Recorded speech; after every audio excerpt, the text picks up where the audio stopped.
Hello everyone, this is Rahul Jakaria from Sharekhan. Welcome back to exciting 3R actionable stock updates. 3R basically means right sector, right quality and right valuation. These are our investment ideas.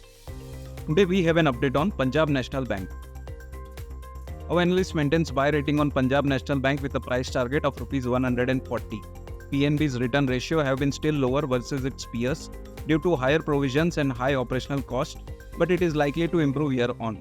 Ability to manage NIMs and favorable bond yields are additional drivers, which would keep sentiment positive.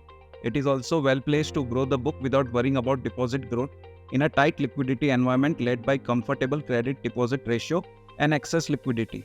Recent correction in the stock price provides a good entry opportunity. At the current market price, the stock currently trades at 1.1 times its FY25 and 1 times FY26 estimated adjusted book value estimates. The stock has outperformed the broader indices in last 12 months.